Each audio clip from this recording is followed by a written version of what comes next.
My name is Sachin Negi and guys जो आज आपके लिए मैं चैप्टर लेके आया हूँ that is India's external relations. ये आपकी जो बुक है politics in India since independence, उसका चैप्टर 4 है एंड ये मोस्ट इंपॉर्टेंट चैप्टर है बिकॉज ये ना सबसे ज्यादा मार्क्स कंसिस्ट करता है। ठीक है, ये अकेला चैप्टर आपका 8 मार्क्स का है, बाकी के आप जो आपका चैप्टर 1 एंड 3 है वो कंबाइंडली 8 मार्क्स के, ये अकेला ही 8 मार्क्स का है। सो इससे 8 मार्क्स आप लोगों को गेन करने, ठीक है, एग्जाम में। जैसे कि आपका चैप्टर 4 है, इसमें ये देख रहे हैं, ये फोटो मैंने इसलिए लगाई है, हमारे करंट एक्सटर्नल अफेयर्स मिनिस्टर है, that is foreign minister S Jaishankar. ठीक है, ये फॉरेन मिनिस्टर है, हमारी फॉरेन पॉलिसी को पिच करते हैं वर्ल्ड के सामने कि हमारी इंडिया की फॉरेन पॉलिसी अभी कैसी है। इसलिए मैंने इनका फोटो लगाया है। ठीक है, चल वही है, इस सीरीज के थ्रू मैं आपके लिए इंपॉर्टेंट क्वेश्चंस लेके आया हूँ। ठीक है, इस चैप्टर में भी हम इंपॉर्टेंट क्वेश्चंस करेंगे और इंपॉर्टेंट क्वेश्चंस के थ्रू पूरा चैप्टर रिवाइज कर देंगे। ठीक है, so that in exam you will able to write good answers. ठीक है,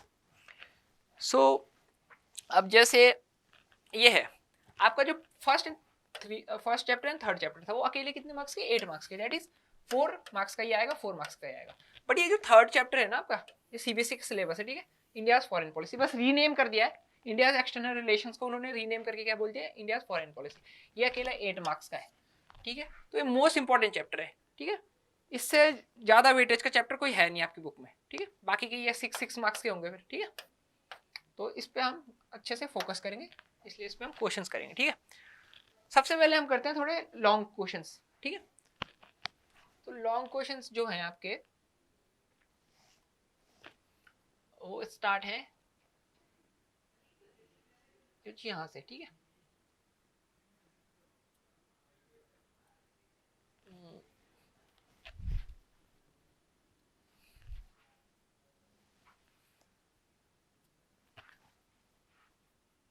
जो लॉन्ग क्वेश्चंस है, पहले गाइस थोड़े से लॉन्ग क्वेश्चंस कर लेते हैं।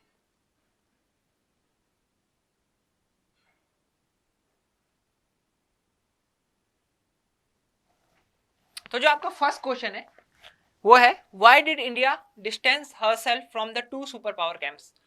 अब पहले तो क्वेश्चन का मतलब क्या है, क्वेश्चन ये कहना चाह रहा है कि जब हम इंडिपेंडेंट हुए थे उस time why did we kept a distance from 2 super powers, that is कौन से 2 सुपर पावर्स थे उस टाइम, यूएस एंड यूएसएसआर। हमने किसी भी सुपर पावर को चूज करने से मना क्यों कर दिया था कि हम किसी की साइड नहीं है, we will be non aligned, right. इसके बहुत सारे रीजंस है कि हमने क्यों हम दोनों सुपर पावर से डिस्टेंट थे। ये थी यूएसएसआर रेड वाली, एंड जो ब्लू कंट्रीज थी ना ये थी यूएसए की सपोर्ट में, और जो ग्रीन कंट्रीज है ये क्या थी, सारी नॉन अलाइंड कंट्रीज थी। ठीक है, यूएसएसआर सोशलिस्ट मॉडल पे चलता था और आपका यूएसए कैपिटलिज्म पे, ये किसका साइन है, कैपिटलिज्म का साइन है। ठीक है, और ये सोशलिज्म का साइन है यूएसएसआर का, अगर एग्जाम में आपका कार्टून बेस्ड क्वेश्चन आता है तो। जो ये क्वेश्चन है इसमें हम पहले देख सकते हैं कि India advocated the policy of non alignment, right. हमने कौन सी पॉलिसी चुनी थी, नॉन अलाइनमेंट की। अब जब हमने नॉन अलाइनमेंट की पॉलिसी चुनी थी तो ऑब्वियसली हमने पॉलिसी में यही कहा था कि we will not choose one side. ठीक है, we will be not non aligned, right. तो पहला पॉइंट तो यह होगा कि हमने इंडिया को हमने सुपर पावर से दूर क्यों रखा था, हमने कोई भी सुपर पावर का सपोर्ट क्यों नहीं करा स्टार्टिंग में। ठीक है, और हमने जब ना कोई भी यूएस ना यूएसएसआर कोई भी साइड नहीं चुनी तो we reduced cold war tensions, क्योंकि कोल्ड वॉर किसके बीच था, यूएसएसआर एंड यूएसए के बीच था कोल्ड वॉर चल रहा। अब जब कोल्ड वॉर उनके बीच चल रहा था, obviously when we will not take sides ना, तो क्या होता है कि टेंशंस कम होती है, because India was a big country. अगर हम किसी की साइड ले लेते तो उस कंट्री का थोड़ा पलड़ा भारी हो जाता, राइट। तो हमने किसी की साइड ना लेके what we maintained, we reduced cold war tensions. तो इसका सेकंड पॉइंट ये हो गया। थर्ड, हमने इसलिए भी डिस्टेंस करा था क्योंकि हम किसी का भी देखो दोनों की मिलिट्री बहुत स्ट्रांग थी, यूएसएसआर की एंड यूएसए की। अगर हम किसी को ज्वाइन कर लेते तो ऑब्वियसली हमें उनकी मिलिट्री अलायंस को भी ज्वाइन करना पड़ता, राइट। तो हम वो मिलिट्री अलायंस भी ज्वाइन नहीं करना चाहते थे। आप लोगों को पता ही है यूएसए का मिलिट्री अलायंस क्या था, नेटो, राइट। एंड तो ऐसे हमें नेटो का पार्ट नहीं बनना था, ऐसे हमें सोवियत यूनियन के मिलिट्री अलायंस का पार्ट नहीं बनना था। That's why we remained non aligned, और हमने कोई भी पार्ट चूज नहीं किया था। ठीक है, ओके। यही आपका क्वेश्चन का आंसर हो गया। और एक दो पॉइंट और है इसमें, इंडिया कुड गेट, और हम क्या लिखते थे दोनों से असिस्टेंट। देखो फायदा ये होता था ना कि अगर हम यूएसए एंड यूएसएसआर में से किसी की साइड ना लें तो फायदा ये होता था कि we used to get aid from both the sides, है ना। when US used to pressure us we use to take help from USSR, और अगर हमें यूएसएसआर प्रेशराइज करता था तो हम बोलते थे यूएसए को कि हमें यूएसएसआर प्रेशराइज करा, हेल्प अस। सो हम दोनों साइड से हेल्प ले लेते थे जब हमने किसी को चूज ही नहीं किया था, राइट। ये भी एक एडवांटेज था। और एक to pursue an independent foreign policy, जिससे हमें क्या है, इंडिया का national interest to which was beneficial to, मतलब हमारी हमारी जो एक फॉरेन पॉलिसी थी कि हमें एक इंडिपेंडेंट फॉरेन पॉलिसी रखनी है, किसी और कंट्री के बेसिस पे हमारी फॉरेन पॉलिसी नहीं चलनी चाहिए, राइट। करेंटली भी जैसे अभी रशिया यूक्रेन वॉर चल रहा है, राइट, रशिया यूक्रेन वॉर, उसमें भी हमने अपनी क्या है, इंडिपेंडेंट फॉरेन पॉलिसी रखी है। हमने क्या किया, रशिया से ऑयल परचेज कर रहे हैं, क्यों, क्योंकि हमें रशिया डिस्काउंट देता है ऑयल पे, और जब हमें डीप डिस्काउंट मिलता है, फायदा किसे होता है, गरीब लोगों को होता है हमारी कंट्री का। जबकि यूक्रेन बोलता है कि रशिया हम पे अटैक कर रहा है, आप लोगों को रशिया से ऑयल बाय नहीं करना चाहिए, बट हमें अगर वहां से चीप ऑयल मिल रहा है तो ऑब्वियसली वी विल बाय। सो ये भी है कि हमें अपनी इंडिपेंडेंट फॉरेन पॉलिसी रखनी थी उस टाइम भी, that's why we didn't choose any of the super power camp, right. अब जो गाइस हमारा नेक्स्ट क्वेश्चन है, that is if you are given a chance to make some changes in India's foreign policy, what you will suggest, ठीक है, क्या changes लाओगे, अभी पूरा क्वेश्चन नहीं है, तो व्हाट यू विल सजेस्ट, ठीक है, ऐसा है। So keeping mind our national interest suggest any 3 changes, ठीक है। ये तो स्टेप्स टू बी टेकन, क्या क्या स्टेप्स हम ले सकते हैं, ठीक है, आंसर ये क्वेश्चन है यहाँ तक, ठीक है, यहाँ से आपका आंसर। तो स्टेप्स टू बी टेकन है, ensure India is given permanent membership of the United Nations organisation. देखो गाइस, आप लोगों को पता है P5 कंट्रीज, P5 कौन कौन सी है, यूएसए, रशिया करेंटली, लेकिन उस टाइम की P5 कंट्रीज कौन कौन सी होती थी, USA, USSR, France, United Kingdom and China. ये है P5 countries United Nation Security Council की परमानेंट मेंबर्स। हम लोगों को अभी तक यूनाइटेड नेशन सिक्योरिटी काउंसिल की परमानेंट सीट ऑफर नहीं हुई है, जबकि ये काफी स्ट्रेंज है, because we are the largest democracy in the world. हमारी कंट्री की डेमोक्रेसी सबसे बड़ी है वर्ल्ड में। दूसरी, नेक्स्ट ईयर तक हम चाइना को भी डिफीट करने वाले हैं वर्ल्ड की लार्जेस्ट पॉपुलेशन में, यानी 2023 तक India will be the most populous country, right. इतने सारे कीर्तिमान होने के बाद भी अगर हमें यूनाइटेड नेशन सिक्योरिटी काउंसिल की परमानेंट सीट नहीं मिले तो डेट इज समथिंग, मतलब अच्छा नहीं है ये चीज, राइट। हमें क्या रखनी चाहिए, इंश्योर करना चाहिए, अगर हमें फॉरेन पॉलिसी में चेंज करना है अपनी कुछ भी, तो हमें क्या चाहिए, हमें यूनाइटेड नेशन सिक्योरिटी काउंसिल की सीट लेनी होगी किसी भी तरीके से, ठीक है। So permanent membership of United Nations organisation. और सेकंड है कि आपको पता है हमारी जो कंट्री है वो एग्रीकल्चर पे कितना डिपेंड करती है, राइट, फॉर फूड सिक्योरिटी। सो हमें ज़्यादातर मेरे हिसाब से ये भी करना चाहिए कि हमें एग्रीकल्चर सेक्टर, ऑल्दो हमें बाकी चीज़ों पे, सर्विस सेक्टर पे हम फोकस कर रहे हैं, इंडस्ट्रियलाइजेशन पे फोकस है, बट हमारा एग्रीकल्चर इज बेस, तो हमें एग्रीकल्चर को कभी भूलना नहीं चाहिए, राइट। तो एग्रीकल्चर पे जब हम फोकस करेंगे एग्रीगेशन सेक्टर पे, तो उससे क्या होगा, हम फूड का एक्सपोर्ट्स ज़्यादा कर सकते हैं। रिसेंटली अभी ना हम इतना हमारी फूड सिक्योरिटी की वजह से हमारे पास ना वीट हो गया था सरप्लस में। सरप्लस क्या होता है गाइज, सरप्लस होता है कि एक्स्ट्रा, मतलब हमारी अपनी कंजम्पशन के लिए तो पूरा हो रहा है, लेकिन हमारे पास क्या हो रहा है, एक्स्ट्रा वीट हो रहा है, ठीक है, सरप्लस में था। तो हमने किसे सेंड किया वीट, पता, इजिप्ट को हमने वीट सेंड करा एंड अफ्रीकन कंट्रीज को। इससे क्या हो, इससे हमारे एक्सपोर्ट्स बढ़े, राइट। जब एक्सपोर्ट्स बढ़ते हैं तो कंट्री में क्या आता है, कंट्री में डॉलर्स आते हैं, मनी आता है, इनकम आती है, गवर्नमेंट के पास इनकम आती है, राइट। तो उससे फायदा हमारी कंट्री को होता है। तो अगर हम अपने एग्रीकल्चर सेक्टर पे ध्यान दें तो व्हाट विल हैपन, हमारा एक्सपोर्ट्स बढ़ेंगे फूड ग्रेन्स के, ठीक है। थर्ड, अगर आपको कुछ फॉरेन पॉलिसी में चेंजेस करने हो तो आप क्या बोल सकते हो कि जो हमारी न्यूक्लियर एनर्जी का है ना, उसका यूज हम पीसफुल पर्पस के लिए ज्यादा करें।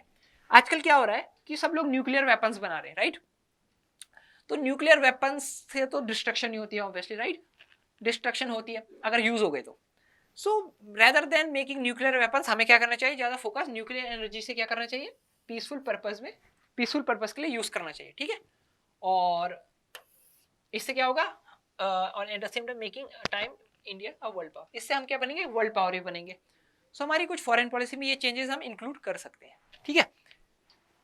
ये हमारे एस जयशंकर है। करेंटली जब भी आप किसी भी फॉरेन मिनिस्टर्स की मीटिंग होती है फॉरेन कंट्रीज के साथ, तो यही जाते हैं इंडिया की तरफ से, ठीक है।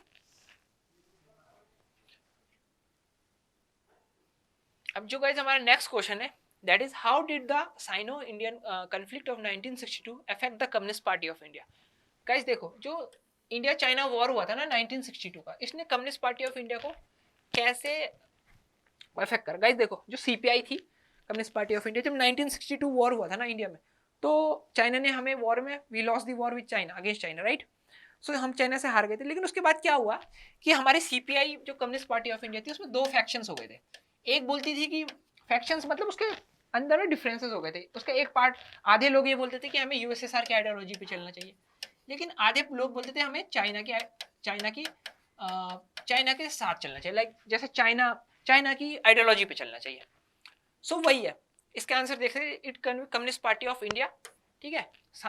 जब सिनो वॉर हुआ था, इंडिया चाइना वॉर हुआ था 1962 का, इससे ना दोनों में कंफ्लिक्ट हो गए थे कि हमें यूएसएसआर को फॉलो करना चाहिए आइडियोलॉजी को या चाइना की आइडियोलॉजी को। सो उससे क्या हुआ, जो जो यूएसएसआर को सपोर्ट करते थे, प्रो यूएसएसआर फैक्शन, वो तो सीपीआई के अंदर रहे, ठीक है। उनका नाम क्या था, सीपीआई, यूएसएसआर वाले सीपीआई। और जिन्होंने चाइना को फॉलो किया, ठीक है, मतलब जो बोलते थे कि हमें क्लोजर टाइज रखने चाहिए चाइना के साथ, और वो कांग्रेस, इंडियन नेशनल कांग्रेस के साथ टाइज नहीं रखना चाहते थे, उन्होंने अपना नाम क्या रख दिया, उन्होंने अपना नाम रख दिया सीपीआई मार्क्सिस्ट, ठीक है। तो 1964 में जब 1962 इंडिया चाइना वॉर हुआ था, वो भी एक रीजन था कि सीपीआई में स्प्लिट क्यों हो गया था, ठीक है। तो जो चाइना को फॉलो करते थे वो थी CPI M, that is Communist Party of India Marxist, और जो यूएसएसआर प्रो यूएसएसआर थी वो थी सीपीआई, ओनली सीपीआई, ठीक है।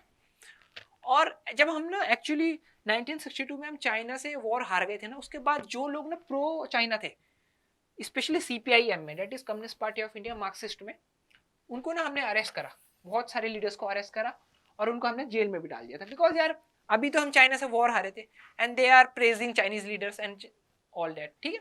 सो उस टाइम के लीडर्स को ये बात अच्छी नहीं लगी, तो काफी लोगों को हमने अरेस्ट भी करा था जो प्रो चाइना थे सीपीआई से, ठीक है।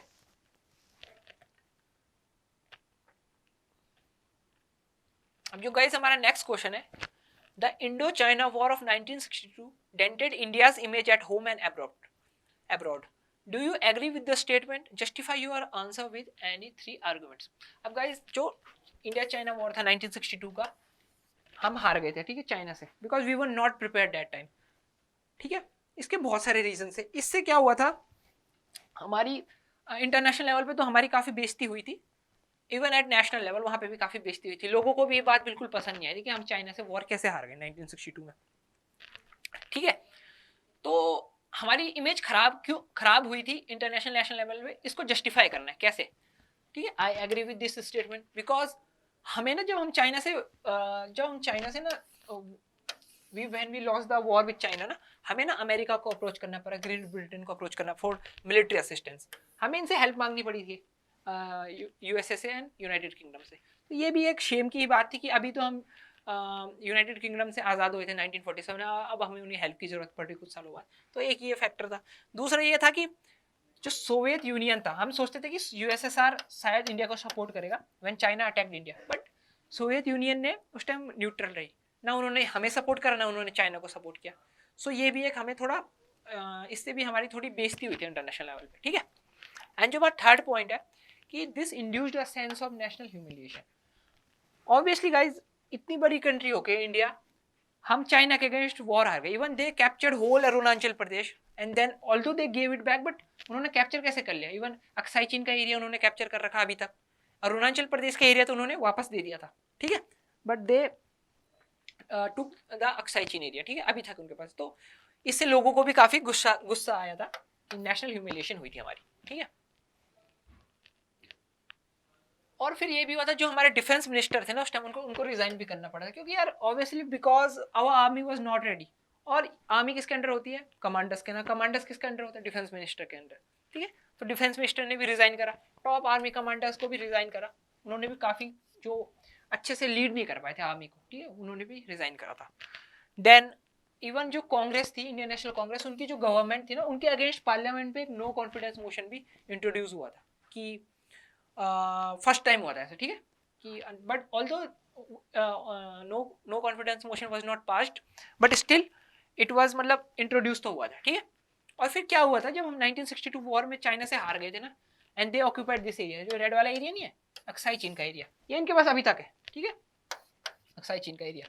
तो लोगों को भी बहुत गुस्सा आ गया था कि हाँ हम इतना सारा एरिया चाइना से कैसे हार सकते हैं, ठीक है। तो उसके बाद कांग्रेस ने काफी स्टेट्स में इलेक्शन में हार गई थी, ठीक है, दे लॉस्ट सम इलेक्शंस, ठीक है। तो वही है।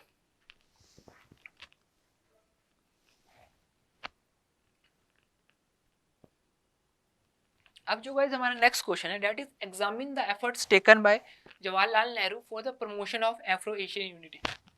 अब गाइस जो हमारे फर्स्ट प्राइम मिनिस्टर थे दैट इज जवाहरलाल नेहरू, वो कहते थे कि एशियन यूनिटी होनी चाहिए। फिर उन्होंने ये भी कहा कि एशियन और अफ्रीकन यूनिटी होनी चाहिए, तो उन्होंने काफी प्रमोट किया था एफ्रो एशियन यूनिटी को, ठीक है।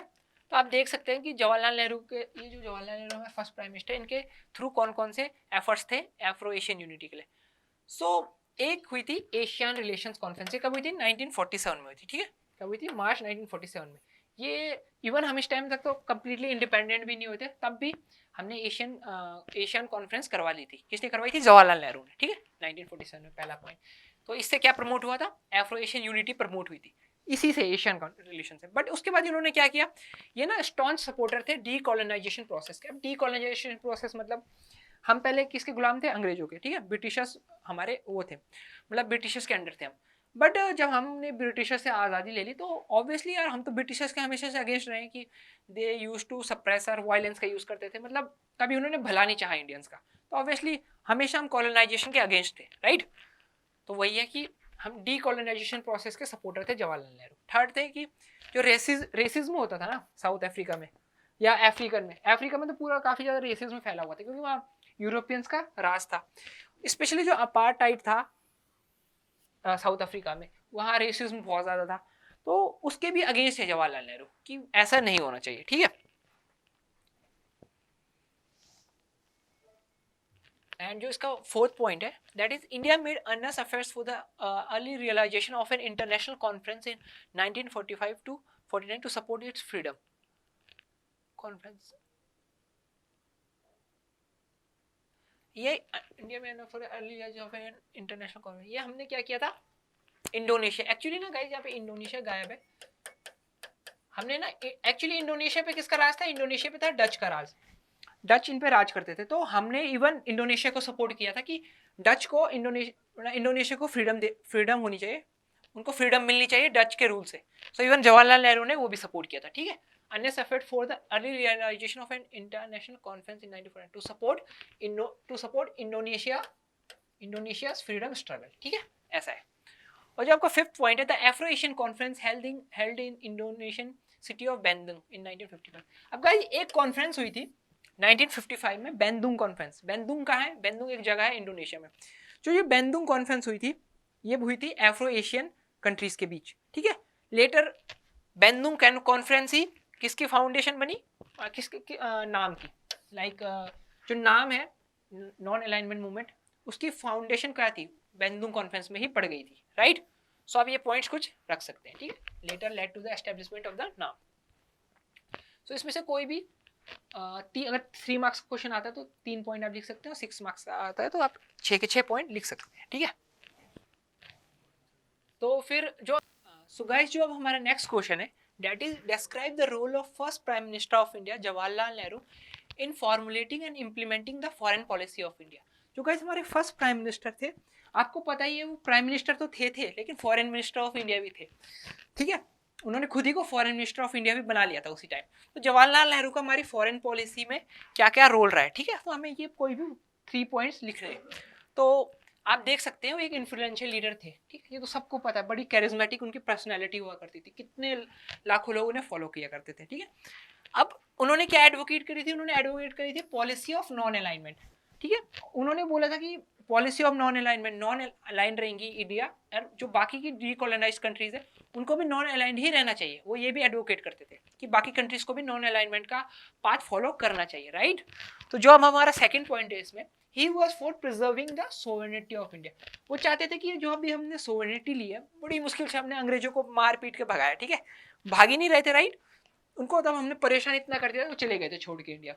सो उसके बाद वो चाहते थे जो सोवेरेनिटी हमें मिली है उसको हम प्रिजर्व करके रखें, कल कोई और कंट्री इंडिया पे राज ना कर पाए, ठीक है। सेकंड पॉइंट ये कहना चाह रहा। Third point was saying he was for the economic development, hence required help from both the blocks. Jawaharlal Nehru कहते थे कि जो पुअर सेक्शन है कंट्री के, उनको ना इकोनॉमिक हेल्प करनी चाहिए, उनका इकोनॉमिक डेवलपमेंट होना चाहिए, ठीक है। और इनका इकोनॉमिक डेवलपमेंट बड़ा टफ था क्योंकि इंडिया बड़ी ही एक पुअर कंट्री थी। अब इंडिया जब एक बहुत ज़्यादा पुअर कंट्री थी तो हम इकोनॉमिक डेवलपमेंट कैसे कर सकते हैं? ऑब्वियसली हम जवाहरलाल नेहरू ने सोचा कि अगर हम दोनों ब्लॉक से हेल्प ले लें, लाइक उस टाइम 2 सुपर पावर्स हुआ करते थे, यूएस एंड यूएसएसआर। तो अगर हम दोनों ब्लॉक से हेल्प लें तभी तो हम थोड़ा इकोनॉमिक डेवलपमेंट सारे लोगों का इंश्योर कर सकते थे। दैट्स व्हाई उन्होंने दोनों ब्लॉक से हेल्प भी ली थी, इकोनॉमिकली हेल्प, हमने फाइनेंशियली हेल्प बहुत ली उनसे, राइट। ठीक है। और जो लास्ट है was against joining any alliance. जो जवाहरलाल नेहरू थे हमारे फर्स्ट प्राइम मिनिस्टर, वो ये जो लीडर्स हैं ये थे नॉन अलाइनमेंट मूवमेंट के लीडर्स। ठीक है, जवाहरलाल नेहरू देख सकते हैं आप इंडिया से काफी फेमस है नॉन अलाइनमेंट मूवमेंट के लिए। ठीक है, सो वो क्या थे, वो बोलते थे कि इंडिया को ना कोई भी अलायंस ज्वाइन नहीं, इवन इंडिया को क्या, जो भी डीकोलोनाइज्ड कंट्रीज थी उनको अलायंस ज्वाइन नहीं करना चाहिए because it will work against them. So इसीलिए उन्होंने इंडिया को ना कोई भी अलायंस ज्वाइन नहीं किया। हमने ना यूएसए की साइड चुनी, ना हमने यूएसएसआर की साइड चुनी थी। ठीक है, सो ये उनका रोल था हमारी फॉरेन पॉलिसी में, जवाहरलाल नेहरू का। ठीक है, अब जो हमारा गाइस नेक्स्ट क्वेश्चन है that is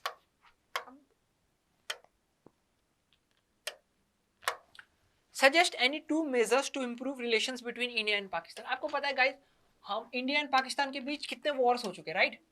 first they attack during 1947 जब उन्होंने जम्मू एंड कश्मीर का एरिया ले लिया था थोड़ा सा। फिर 1965 में उन्होंने दोबारा वॉर करी, फिर 1971 में बांग्लादेश वॉर, फिर कारगिल वॉर इन 1999, है ना। तो वॉर तो हमारे बहुत ज्यादा हो रखे हैं पाकिस्तान के साथ। ठीक है, तो हमारे ऑब्वियसली रिलेशंस इतने अच्छे नहीं है पाकिस्तान के साथ, बट स्टिल अगर हमें पाकिस्तान के साथ अपने रिलेशन इंप्रूव करने हो तो आप कौन से आइडियाज सजेस्ट करेंगे जिससे हम पाकिस्तान के साथ अपने रिलेशंस इंप्रूव कर सकते हैं।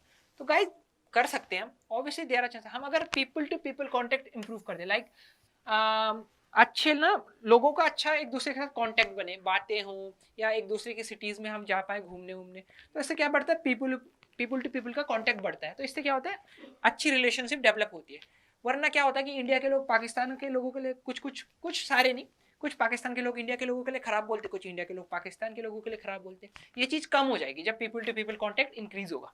ठीक है, ट्रेड शुड बी इनकरेज्ड। आपको पता है गाइस 2019 से ना, जब से हमने जम्मू एंड कश्मीर को 2 यूनियन टेरिटरी में डिवाइड किया था, तब से ना पाकिस्तान ने ना इंडिया के साथ ट्रेड बैन कर दिया है। पाकिस्तान ट्रेड करता ही नहीं इंडिया के साथ, बोलता है कि जम्मू एंड कश्मीर का इशू जब रिजॉल्व होगा तभी हम ट्रेड करेंगे। ठीक है, ऑल्दो इससे लॉस पाकिस्तान को ही हो रहा है। पाकिस्तान के पास वीट की कमी है, अब जब उनका वीट की कमी, इंडिया के पास सरप्लस है वीट का, मैंने आपको बताया था, तो रेदर वो इंडिया से एक्सपोर्ट करने की जगह वीट इंपोर्ट करने की जगह वो लोग ना यूरोप से मंगाते हैं, रशिया से। तो उनको क्या पड़ता है, वीट कॉस्टली पड़ता है, वो वीट उन्हें कॉस्टली भी पड़ता है। अगर वो इंडिया से चीप वीट मंगाते हैं ऑब्वियसली यार उनके पैसे बचते, राइट, बट नहीं, रेदर देन उनको ट्रेड की करने की जगह वो लोग अभी तक उस कश्मीर इशू पे ही पड़े हुए हैं।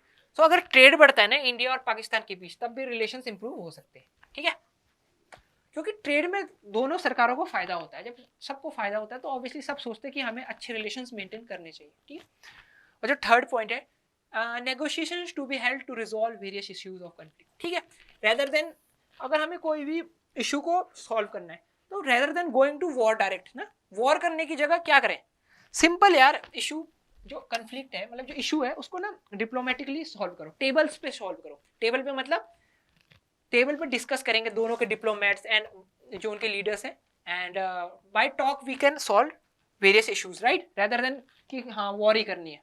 ठीक है, वही है, तो नेगोशिएशंस कर सकते हैं हम पीसफुली, तब भी हमारे इंडिया और पाकिस्तान के रिलेशंस इंप्रूव हो जाएंगे। ठीक है, और वीजाज भी इंप्रूव कर सकते हैं। आपको पता है जब इंडिया से कोई पाकिस्तान जाता है ना तो उसको वीजा बहुत मुश्किल से मिलता है, पाकिस्तान वाले किसी इंडियन को बहुत मुश्किल से वीजा देते हैं, और स्पेशली जब कोई पाकिस्तान से इंडिया आना चाहता है ना तब भी बहुत मुश्किल से वीजा मिलता है, स्पेशल चेकिंग होती है उसकी। ठीक है, तो वीजाज भी इतने इजीली नहीं मिलते, अगर वीजाज भी हम थोड़े इजीली देने लग जाए तब भी क्या पता रिलेशंस इंप्रूव हो सकते हैं। Confidence building measures should be undertaken to reduce risk of war. अब कॉन्फिडेंस बिल्डिंग मेजर क्या होता है गाइस, कि जैसे सपोज पाकिस्तान के एयर बेसिस है या आर्मी बेसिस है, ठीक है, और इंडिया का आर्मी बेसिस है, जैसे एक बार जैसे इंडिया के एंड पाकिस्तान के,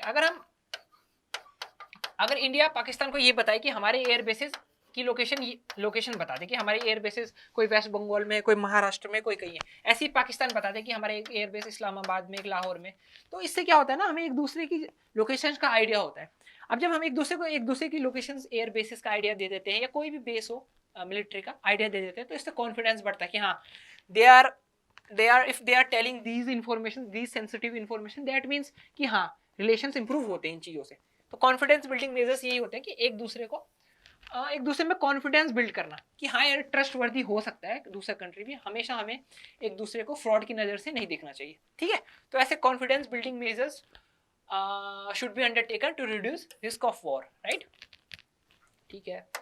और जो नेक्स्ट पॉइंट है that is social activist and prominent personalities must collaborate to create an atmosphere of friendship. अब जो बड़ी बड़ी सोशल मीडिया पे जो बड़ी बड़ी पर्सनैलिटीज़ है और उसके अलावा भी जो बड़ी बड़ी पर्सनैलिटीज़ है दोनों कंट्री की, वो कोलैबोरेट कर सकते हैं, राइट, सोशल मीडिया पे, यूट्यूब पे, किसी पे भी, कि हाँ हमें भाईचारे से रहना चाहिए एक दूसरे के साथ और एक दूसरे के साथ हमेशा एक दूसरे की हेल्प करनी चाहिए, रेदर देन कि हमेशा वॉर लड़ाई लड़ो एक दूसरी कंट्री के साथ, ऐसा नहीं करना चाहिए, हमें पीसफुली रहना चाहिए, राइट, पीसफुली कोएग्जिस्ट करना चाहिए। इसमें बड़ी बड़ी पर्सनैलिटीज़ का रोल हो सकता है, because if they will collaborate then obviously यार it will help us to make good relations, right. अब जो गाइस नेक्स्ट पॉइंट है, more bus and rail routes to be opened between the two countries to develop a better transport and communication.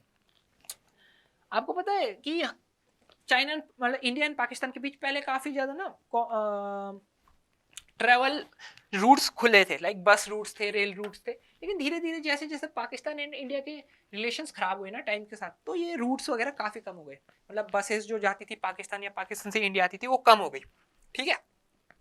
तो अगर हम काफी अभी भी थोड़े बहुत बस और रेल रूट्स खोले न्यू, तो obviously may be that will also improve relations between India and Pakistan, okay.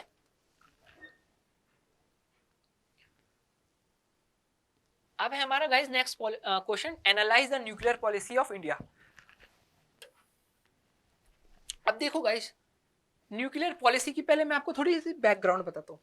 1968 से पहले, ठीक है, 1968 से पहले एनपीटी साइन नहीं हुई थी। एनपीटी क्या थी? Nuclear non proliferation treaty. Nuclear non proliferation treaty लाए थे P5 countries, that is USSR, US, UK, France and China.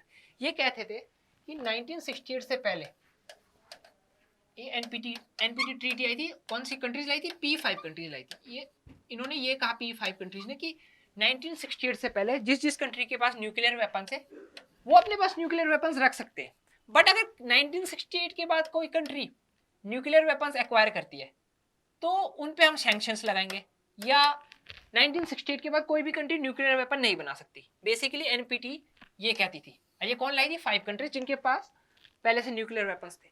तो यार ये बात कुछ जमी नहीं, अगर तुम न्यूक्लियर वेपन्स बनाओ 1968 से पहले तो ठीक है, तुम्हारे पास तो ओके, लेकिन अगर कोई और कंट्री 1968 के बाद न्यूक्लियर वेपन्स बनाए तो उस पर तुम प्रेशराइज करोगे उसे या उस पर तुम सैंक्शंस लगाओगे।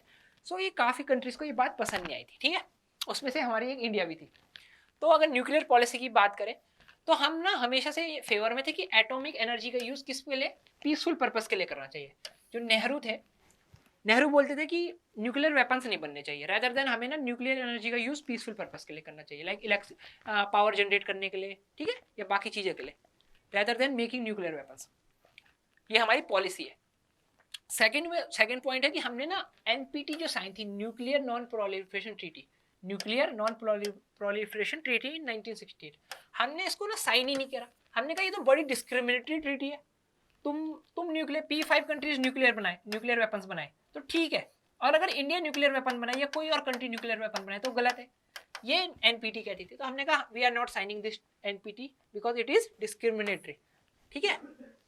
ये हमारी क्या है? अग्नि मिसाइल है, क्योंकि अब तो हमारे पास भी न्यूक्लियर वेपन है। आपको पता ही है 1998 में हमने डिसाइड किया था, हमने वर्ल्ड में अनाउंसमेंट कर दी थी कि now India is a country with nuclear weapons, right, ठीक है। ये देखिए पोखरान टेस्ट हुआ था जब। और जो थर्ड पॉइंट है, India also oppose the CTBT in 1990। अब सीटीबीटी क्या है? सीटीबीटी है कॉम्प्रिहेंसिव टेस्ट बैन ट्रीटी। जो एनपीटी थी ना 1958 में, एनपीटी थी 1968 की, उसका जो एडवांस वर्जन था, लाइक एक एडवांस वर्जन आया था 1995 में, दैट इज सीटीबीटी। तो सीटीबीटी एनपीटी का ही एक एडवांस वर्जन था। इसमें भी वही था कि न्यूक्लियर टेस्ट P5 कंट्रीज के अलावा किसी और कंट्री को नहीं करने, कोई और कंट्री न्यूक्लियर वेपन नहीं बना सकती, केवल P5 कंट्रीज बनाएंगी, that is USSR, US, UK, France and China. तो जब सीटीबीटी आई 1995 पे, हमने इसको भी अपोज किया, हमने इसको भी साइन नहीं किया। जैसे एनपीटी को साइन नहीं किया था ना, तो इसको भी साइन नहीं किया, क्योंकि हम इसे डिस्क्रिमिनेटरी समझते थे कि हम कुछ करें तो गलत और तुम सेम चीज करो तो सही, ठीक है। तो ये हमें एक्सेप्ट नहीं था, हमने एक्सेप्ट नहीं किया था। और फिर India nuclear policy was to protect its boundaries and there was consensus among political parties. अब ये भी था कि जब हमने ना फिर बाद में जब हमने न्यूक्लियर टेस्ट करे 1974 एंड 1998 में, तो हमने वर्ल्ड को ये भी बोला कि हमने न्यूक्लियर वेपन्स इसलिए नहीं बनाए कि किसी को अटैक करना है। क्यों बनाए? सो डैट कि हम अपने बाउंड्रीज को प्रोटेक्ट कर पाए, क्योंकि चाइना के पास तो 1964 से ही न्यूक्लियर वेपन थे, ठीक है। तो हमारे पास तो बहुत लेट आए न्यूक्लियर वेपन इन 1998। तो हमने न्यूक्लियर वेपन इसलिए भी बनाए थे ताकि हम अपनी कंट्री की बाउंड्री को सेफ गार्ड कर पाए कि कल सपोज कोई हम पे अटैक करता है न्यूक्लियर वेपन से, तो हम भी अटैक करेंगे उन पर, ऑब्वियसली तब तो हम करेंगे। तो हमने अपने आप को सेफ गार्ड करने के लिए न्यूक्लियर वेपन्स बनाए। और जो सारी पॉलिटिकल पार्टीज थी वो भी बोलती थी कि हाँ, न्यूक्लियर वेपन्स का यूज नहीं होना चाहिए, केवल उनका यूज इसलिए ताकि हम अपनी बाउंड्रीज को प्रोटेक्ट कर पाए, ठीक है। जो नेक्स्ट पॉइंट है, India would like complete elimination of nuclear weapons. अब ना जब नेहरू जी थे ना, नेहरू जी ये भी कहते थे कि इंडिया ऐसा मानता है कि जो न्यूक्लियर वेपन्स है ना वो हट जाने चाहिए वर्ल्ड से, किसी भी कंट्री के पास न्यूक्लियर वेपन्स नहीं होने चाहिए। तो हम इसके भी फेवर में थे, ठीक है। ऑल्दो ये अभी प्रैक्टिकल नहीं है, आजकल तो बहुत सारी कंट्रीज के पास न्यूक्लियर वेपन हो गए, ठीक है। बट जब हमने अपने न्यूक्लियर वेपन्स बनाए ना, हमने एक चीज और डिस्क्राइब की थी। हमने क्या बोला था कि we are declaring unilateral no first use. अब नो फर्स्ट यूज क्या है? हमने जब अपने न्यूक्लियर वेपन 1998 में टेस्ट करे थे इन पोखरान, हमने बोला था we will follow no first use. अब नो फर्स्ट यूज पता क्या होता है गाइस, कि हम किसी पे ना पहले अटैक नहीं करेंगे न्यूक्लियर वेपन से। अगर हम पे कोई अटैक करता है तो हम रिटाइलेशन में अटैक करेंगे, ठीक है। सो हम लोग पहले किसी पे न्यूक्लियर वेपन का यूज नहीं करेंगे। ये हमारी न्यूक्लियर पॉलिसी का एक इंट्रीगल पार्ट है, ठीक है। ये आपको ध्यान रखना है।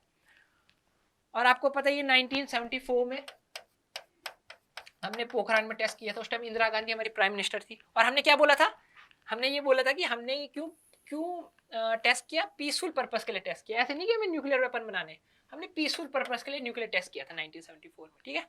और जब सेकंड पोखरान टेस्ट हुआ था, कब हुआ था? 1998 में। अब तो क्योंकि 1974 में हमारा न्यूक्लियर टेस्ट फुली सक्सेसफुल नहीं था, ठीक है, तो हमने डिक्लेयर नहीं किया कि हम लोग एक न्यूक्लियर वेपन कंट्री। लेकिन 1998 में इट वाज फुली सक्सेसफुल। और जब हमने बोला कि now we are a country with nuclear weapons after Pokhran test of 1998, तो इससे हमारी मिलिट्री कैपेबिलिटीज भी इंक्रीज हुई थी, राइट। सो ये पॉइंट्स हैं, इसमें से आपके क्वेश्चन के अकॉर्डिंग आप कितने भी पॉइंट्स लिख सकते हैं, ठीक है, कि कितने मार्क्स का क्वेश्चन है उसके अकॉर्डिंग उतने पॉइंट्स लिखने हैं आपको, ठीक है।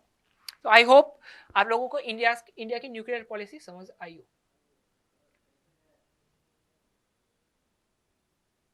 अब जो गाइस हमारा नेक्स्ट क्वेश्चन है, that is explain any 3 major events that affected the relations between India and China. कोई भी 3 इवेंट्स बताइए जिसने ना इंडिया एंड चाइना के रिलेशंस को मतलब अफेक्ट करा था। तो गाइस सिंपल है। सबसे पहले तो यार 1962 का वॉर ही है, जब चाइना ने इंडिया पे अटैक कर दिया। हम तो सोचते थे चाइना हमारा भाई है, हिंदी चीनी भाई भाई डायलॉग बड़ा फेमस था उस टाइम, है ना। पंचशील एग्रीमेंट भी हमने साइन किया था, इतना सब कुछ। पंचशील एग्रीमेंट में तो ये भी तक लिखा था कि हम एक दूसरे के इंटरनल अफेयर्स में टांग नहीं अड़ाएंगे। बट स्टिल चाइना ने हम पे अटैक किया and they captured Aksai Chin का area and Ladakh and Arunachal Pradesh, ठीक है, अरुणाचल प्रदेश यहाँ का। तो जब अटैक हो गया था ना, चाइना ने अटैक कर दिया था इंडिया से, तो इसने हमारे रिलेशंस काफी खराब कर दिए थे चाइना के साथ, ठीक है। और फिर चाइना ना क्लेम करता है कि अरुणाचल प्रदेश चाइना का पार्ट है। वो बोलते हैं अरुणाचल प्रदेश है ना जो, वो किसका है? वो साउथ तिब्बत का पार्ट है। साउथ तिब्बत का पार्ट कैसे हो सकता है? अरुणाचल प्रदेश तो हमेशा से इंडिया का पार्ट रहा है। और अक्साई चीन है ना जो, अक्साई चीन इज इन लद्दाख, वो बोलते हैं कि अरुणाचल प्रदेश और अक्साई चीन चाइना का पार्ट है। तो ये हमेशा से इन एरियाज को क्लेम करते थे, जिसको हम कभी नहीं मानते। हम बोलते हैं अक्साई चीन and Arunachal Pradesh is part of India, not of China, ठीक है। तो जब चाइना ऐसे बोलने लग गया कि अरुणाचल प्रदेश और अक्साई चीन उनका पार्ट है, तो इससे मिलिट्री कन्फ्लिक्ट हुई थी 1962 में, ठीक है। और हमें तब से भी रिलेशंस थोड़े खराब हो गए थे, क्योंकि अगर हमारी कंट्री का लैंड कोई और क्लेम करेगा, obviously we will not like that, okay. और जो इसका थर्ड पॉइंट है, Chinese take over of Tibet and India support to Dalai Lama. अब गाइस आपको पता है ना, ड्यूरिंग 1950 चाइना ने ना तिब्बत का एरिया पूरा ऑक्यूपाई कर लिया था, ठीक है, मतलब अटैक करके तिब्बत को चाइना का पार्ट बना दिया था। फिर इंडिया ने थोड़ा चाइना को समझाया था कि आप लोग तिब्बत में इतना ज़्यादा ऑटोक्रेसीज या इतना ज़्यादा सप्रेशन ना करें और उनके लोगों को भी फ्रीडम दे। तो ये चाइना को ये पसंद नहीं आता कि आप लोग हमें हमारे इंटरनल मैटर्स में मत सिखाइए कि क्या करना है। उसके बाद जब इंडिया ने पंचशील का एग्रीमेंट भी साइन किया था, तो पंचशील के एग्रीमेंट में भी यही लिखा था कि we will not interfere in each others internal matters. तो जब पंचशील का एग्रीमेंट साइन हो गया था तब हमने इतना तिब्बत का इशू रेज नहीं किया चाइना के साथ, ठीक है। बट क्या हुआ था ड्यूरिंग 1956 दलाई लामा थे, वो इंडिया आए थे, तो उन्होंने नेहरू को कुछ ऐसा बोला था कि जो चाइनीज है ना, जो चाइनीज आर्मी है वो बहुत ज़्यादा सप्रेशन कर रही है तिब्बत में लोगों का। फिर 1957 में रिवॉल्ट हो गया था तिब्बत में, तिब्बत के लोगों ने चाइनीज आर्मी के अगेंस्ट रिवॉल्ट किया था, बट चाइनीज आर्मी ने तिब्बत के जो रिवॉल्ट था उसको सप्रेस कर दिया था, right.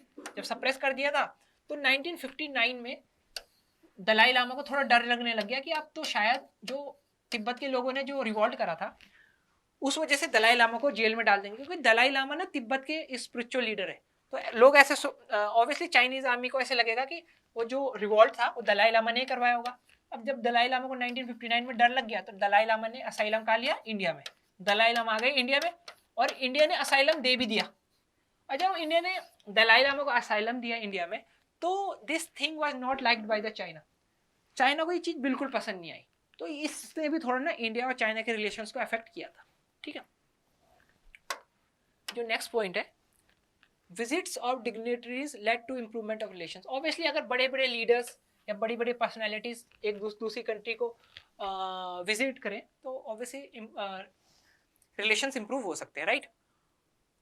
Economic ties and better trade, आपको पता है कि इंडिया और चाइना का जो ट्रेड है ना वो रिकॉर्ड हाई पे चल रहा है अभी भी। तो अगर ट्रेड बढ़ेगा तो ऑब्वियसली रिलेशंस भी इंप्रूव होंगे, क्योंकि दोनों कंट्रीज को फिर फायदा ही होगा, ठीक है। अभी तो करंटली ऐसा है कि चाइना को ज़्यादा फायदा होता है, हमारा करंट डेफिसिट ज़्यादा है, मतलब हम लोग इंपोर्ट ज़्यादा करते हैं चाइना से और चाइना को एक्सपोर्ट कम करते हैं। आई गेस $73 बिलियन का डेफिसिट है अभी चल रहा करंटली। फिर एक प्रॉब्लम ये भी है इंडिया चाइना रिलेशंस के बीच कि जो चाइना है ना वो पाकिस्तान को बड़ा सपोर्ट करता है, और पाकिस्तान क्या करता है, पाकिस्तान इंडिया में टेररिज्म फैलाता है। जम्मू एंड कश्मीर में कितने टेररिस्ट भेजता है पाकिस्तान। और फिर पाकिस्तान का जो न्यूक्लियर प्रोग्राम है जिससे उनका न्यूक्लियर वेपन्स की nuclear number of nuclear weapons they are increasing, ठीक है, उनको इंक्रीज कर रहे हैं। तो उसको कौन सपोर्ट करता है, चाइना सपोर्ट करता है, क्योंकि चाइना को लगता है कि पाकिस्तान इंडिया का दुश्मन है, अगर हम पाकिस्तान को सपोर्ट करेंगे तो ऑब्वियसली इंडिया पे प्रेशर पड़ेगा। तो इस वजह से चाइना पाकिस्तान को जब सपोर्ट करता है ना, इन्वेस्टमेंट से सपोर्ट करता है, तो ये चीज़ भी हमें पसंद नहीं आती कि why China is supporting Pakistan, as because already Pakistan is spreading terrorism in India, right. So हमें ये चीज़ भी कहीं पसंद नहीं है कि चाइना सपोर्ट करे पाकिस्तान को। तो ये भी एक हमारे चाइना के साथ जो इंडिया के रिलेशन है उसको अफेक्ट करती है। अब नेक्स्ट है, कई बार पता चाइनीज मिलिट्री क्या करती है, जैसे बांग्लादेश बड़ा फ्रेंडली है इंडिया से, म्यांमार के साथ भी हमारे रिलेशन ठीक है, एवरेज है, ठीक है। तो कई बार ना चाइना बांग्लादेश और म्यांमार को ये भी कहती है कि आप लोग ना इंडिया से दूर रहिए, आप लोग प्रो इंडिया मत हो, डोंट बी प्रो इंडिया। अब जब वो ऐसे कहते हैं ना उसको, डोंट बी प्रो इंडिया, तो ऑब्वियसली ये चीज़ हमें पसंद नहीं आती कि आप बांग्लादेश एंड म्यांमार को एंटी इंडिया क्यों बना रहे हो, उन पर क्यों इतना ज़्यादा प्रेशराइज कर रहे हो उन्हें, ठीक है। तो ये चीज़ भी इंडिया एंड चाइना रिलेशन को अफेक्ट करती है। बाकी आपको कोई भी अलग पॉइंट मिले तो आप वो लिख सकते हैं, ठीक है। सो बहुत सारे पॉइंट्स है जो इंडिया एंड चाइना रिलेशंस को अफेक्ट करते हैं, तो इसमें से आपको जो भी पसंद आए या जो आपको याद रहे एग्जाम में उसे आप लिख सकते हैं, ठीक है। सो गाइस, जो अब हमारा नेक्स्ट क्वेश्चन है वो है explain with the help of any two examples from India that foreign policy is always dictated bye ideas of national interest. Foreign policy हमारी कैसे हमेशा dictated bye ideas of national interest, कैसे हमारी foreign policy हमेशा national interest के ऊपर चलती है, ठीक है। ऐसे कुछ एग्जांपल्स दीजिए। तो अगर आपको मैं पुराने एग्जांपल्स बताऊं, मतलब जो हिस्ट्री के एग्जांपल्स है, तो ना जब एक बार क्या हुआ था कि Britain that is UK invaded Egypt के, ठीक है, इन 1955। तो हमने बड़ा इनको सुनाया था कि आप लोग ऐसे कैसे कर सकते हो, किसी को इन्वेड कर सकते हो, किसी सोवरेन कंट्री को। तो हमने यूके के खिलाफ एक स्टैंड लिया था, ठीक है। बट उसके जब अगले साल बाद ही ना यूएसएसआर ने हंगरी को इन्वेड किया, तो हमने उसका कंडेमनेशन नहीं किया। क्योंकि कंडेमनेशन इसलिए नहीं किया ना, क्योंकि हम यूएसएसआर को एनवाई नहीं करना चाहते थे। अगर यूएसएसआर हमसे एनवाई हो जाता तो obviously they will not support us economically, right. तो हमें उनकी फाइनेंशियल एड मिलती थी, तो हम यूएसएसआर को एनवाई नहीं करना चाहते थे, इसलिए हमें उस टाइम हमने उन्हें क्या नहीं किया था, कंडेम नहीं किया था, राइट। तो ये भी हमारे किस में था, नेशनल इंटरेस्ट में था। अब जो हमारा सेकंड पॉइंट है, that is India considered China's claim over Tibet in spite of the Panchsheel agreement. अब China claim over Tibet in spite, अब जो एक इंडिया एंड पाकिस्तान चाइना के बीच क्या था, पंचशील एग्रीमेंट था, राइट।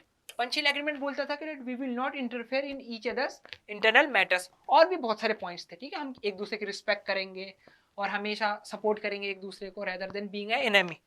सो हमने ना, जब चाइना ने तिब्बत को एनेक्स किया था तो हमने चाइना की बात मान ली थी कि ओके, कि ठीक है, Tibet is now part of China, it's okay, because हमने पंचशील एग्रीमेंट साइन किया था। ये भी हमारे उस टाइम नेशनल इंटरेस्ट में था, उस टाइम था। इसका मतलब ये नहीं कि आज भी ये नेशनल इंटरेस्ट में होगा। तो हम उस टाइम के कुछ एग्जांपल्स दे रहे हैं, ठीक है। तो अब हमारा थर्ड पॉइंट है, preserve hard earned sovereignty, territorial integrity and promote rapid development, कि हमारे ना हमेशा नेशनल इंटरेस्ट में रहा है कि हम इकोनॉमिक डेवलपमेंट इंश्योर करें सबका, अपनी सोवेरेनिटी को मेंटेन करके रखें और अपनी टेरिटोरियल इंटीग्रिटी को भी हमेशा मेंटेन करके रखें, राइट। तो ये भी हमारे नेशनल इंटरेस्ट में था। एक एग्जांपल में भी आपको नेशनल इंटरेस्ट का दे सकते हो, ये हमारे कौन है, फॉरेन मिनिस्टर एस जयशंकर, ठीक है। अभी जैसे वही मैं एग्जांपल दूंगा, रशिया यूक्रेन का वॉर चल रहा है, राइट। रशिया यूक्रेन का जो वॉर चल रहा है, तो हम लोग ऑयल बाय करते हैं रशिया से, ठीक है, ऑयल। यूक्रेन बोलता है don't buy oil from Russia, ठीक है, don't buy because they are killing our people. लेकिन हम लोग फिर भी ऑयल बाय करते हैं, क्यों? क्योंकि हमारे नेशनल इंटरेस्ट में हो। नेशनल इंटरेस्ट में पता कैसे, हमें वहां से मिलता है डिस्काउंटेड ऑयल, रशिया हमें बहुत चीप ऑयल देता है। अब जब हमें चीप ऑयल मिलता है, तो चीप ऑयल जब इंडिया में आएगा, तो अगर इंडिया में चीप ऑयल आएगा तो इंडिया में ऑयल के दाम क्या घट जाएंगे, डिक्रीज होंगे, राइट। और जब ऑयल के दाम डिक्रीज होंगे तो इससे किसको फायदा मिलेगा, गरीब लोगों को, पुअर पीपल को सबसे ज्यादा फायदा मिलेगा। तो ऑब्वियसली हम अपने नेशनल इंटरेस्ट को हमेशा आगे रखेंगे, ठीक है। तो ये हमारे कुछ एग्जांपल्स हैं जो बताते हैं कि हमारी जो फॉरेन पॉलिसी है वो हमेशा नेशनल इंटरेस्ट के बेस पे ही चलती है, ठीक है। अब जो हमारा नेक्स्ट क्वेश्चन है, what was the main reason for Kargil conflict to draw world wide attention. आपको पता है कारगिल वॉर हुआ था 1999 में इंडिया और पाकिस्तान के बीच, जब पाकिस्तान के कुछ मुजाहिदीन, लाइक उनके जो कुछ ना बोलते थे, पाकिस्तानी आर्मी ऐसा नहीं बोलती थी कि हमने अपने सोल्जर्स भेजे, थे वो उनके ही सोल्जर्स, लेकिन वो कुछ उन्होंने बोला कि वो हमारे सोल्जर्स नहीं है। तो जो पाकिस्तानी आर्मी के जो सोल्जर्स थे ना, उन्होंने जब कारगिल में कुछ एरिया कैप्चर कर लिया था, कुछ पीक्स कैप्चर कर दी थी, तो हमने फिर उन्हें हराया था 2 महीने के वॉर में। कैप्टन विक्रम बत्रा, आपको पता ही, इनको परमवीर चक्र मिला था कारगिल वॉर के टाइम पे, ठीक है, क्योंकि इन्होंने बहुत ज्यादा बहादुरी दिखाई थी, राइट।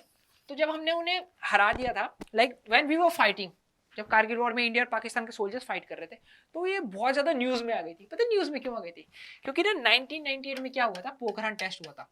पोखरान टेस्ट में इंडिया ने क्या बोला कि now India is a nuclear, now India is a country with nuclear weapons. हमने 1998 में बोला कि अब तो हमारे पास न्यूक्लियर वेपन्स है। इसके कुछ दिनों बाद ही क्या, पाकिस्तान ने भी न्यूक्लियर टेस्ट करा, पाकिस्तान ने भी बोला कि अब हमारे पास भी न्यूक्लियर वेपन्स है। तो वर्ल्ड को पता क्या लगा, दुनिया को ऐसा लगा कि अब तो दोनों कंट्रीज के पास न्यूक्लियर वेपन है 1998 में, और इसके 1 साल बाद ही इन दोनों का वॉर हो गया। तो शायद अब पाकिस्तान या इंडिया एक दूसरे पे न्यूक्लियर वेपन्स यूज कर देंगे, तो ऐसा उस टाइम डर था। इसलिए ये वॉर बहुत ज्यादा न्यूज में चली गई थी कि उस टाइम एक देयर वाज अ चांस कि कहीं न्यूक्लियर वेपन्स यूज ना हो जाए एक दूसरे कंट्री पे, पाकिस्तान इंडिया पे यूज नहीं करते या इंडिया पाकिस्तान पे यूज ना करते, ठीक है। तो इसलिए काफी ज्यादा न्यूज में चली गई थी कारगिल वॉर।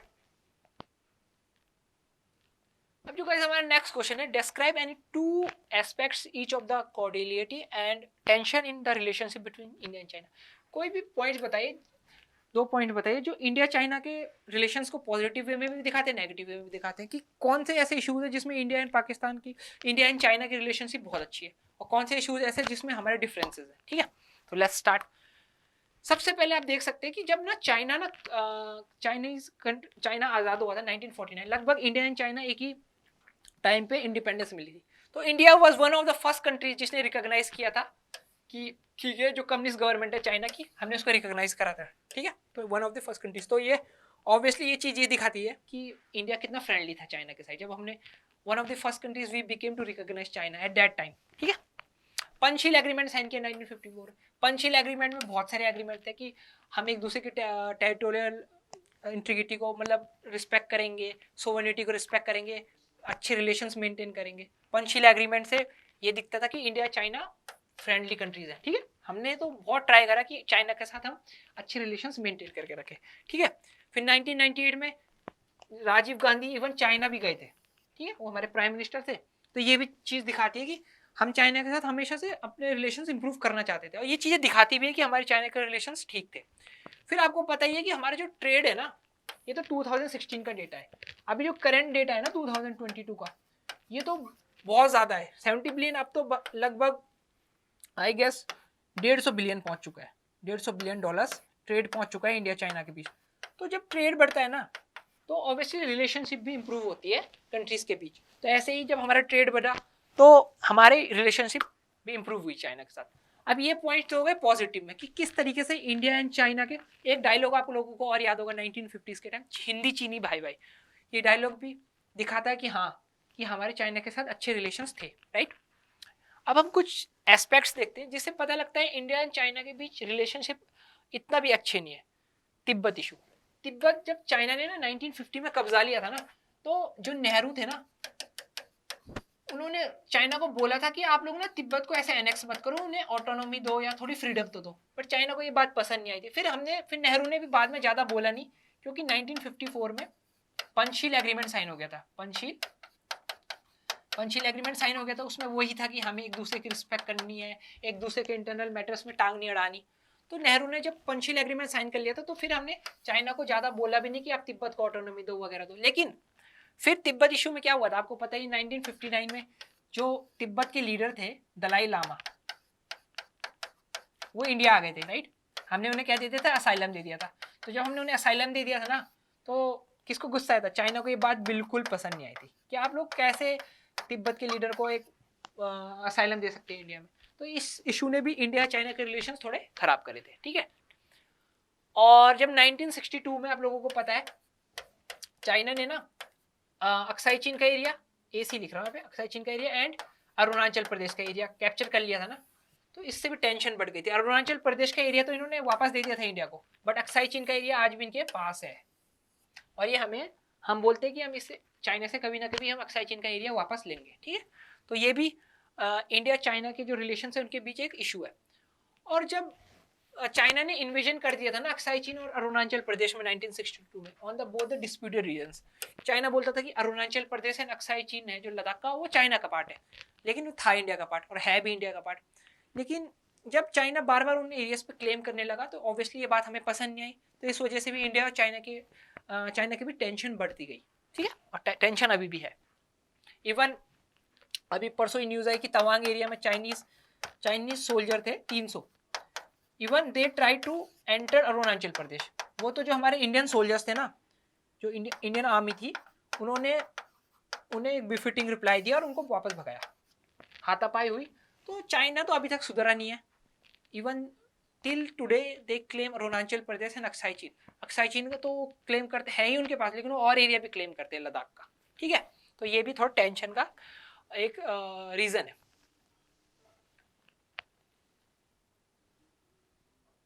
अब जो गाइस हमारा नेक्स्ट क्वेश्चन है, that is describe any two efforts made by Prime Minister Jawaharlal Nehru to establish contacts between India and other independent countries। Jawaharlal Nehru ने ऐसे कोई भी स्टेप बताइए कि जैसे ना हम इंडिपेंडेंट हुए थे अंग्रेजों से, ऐसे बहुत सारी कंट्रीज अंग्रेजों से और बाकी यूरोपियन कंट्रीज से उस टाइम उनको इंडिपेंडेंस मिली थी। तो जवाहरलाल नेहरू ने कौन से दो स्टेप्स लिए थे, कोई भी दो स्टेप्स बताने कि जिससे ना कॉन्टेक्ट बढ़ पाए जो न्यूली इंडिपेंडेंट कंट्रीज थी उस टाइम की। तो सबसे पहले इन्होंने कहा था कि एशियन यूनिटी होनी चाहिए, एशियन कंट्रीज के बीच यूनिटी होनी चाहिए। इसके लिए इन्होंने 1947 में एक एशियन यूनिटी कॉन्फ्रेंस भी करी थी, राइट। उसमें क्या सारी एशियन कंट्रीज को बुलाया था और बातचीत करी थी कि हम कैसे यूनाइट रह सकते हैं, एक दूसरे की हेल्प कर सकते हैं इकोनॉमिकली, पॉलिटिकली और मिलिट्रीली, ठीक है। फिर इन्होंने ऐसे भी कहा था एशियन कंट्री, आपको पता है इंडोनेशिया एशिया का पार्ट है, और इंडोनेशिया पे जैसे हम पे ब्रिटिश का राज था ना, इंडोनेशिया पे किसका राज था, डच का। तो इवन जवाहरलाल नेहरू ने ना, ये है वहां के सुकार्नो फर्स्ट प्राइम मिनिस्टर, ये है इंडिया के जवाहरलाल नेहरू। तो जवाहरलाल नेहरू ने जो इंडोनेशिया का ना उनके फ्रीडम एफर्ट्स को सपोर्ट किया था कि हाँ we support Indonesia against Dutch rule, ठीक है। तो हमने इंडोनेशिया के फ्रीडम स्ट्रगल को भी सपोर्ट किया था उस टाइम।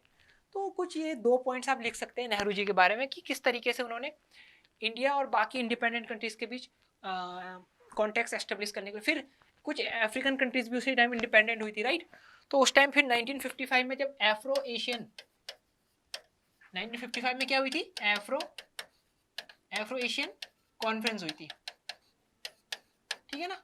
कहाँ हुई थी, बैंडुंग में हुई थी।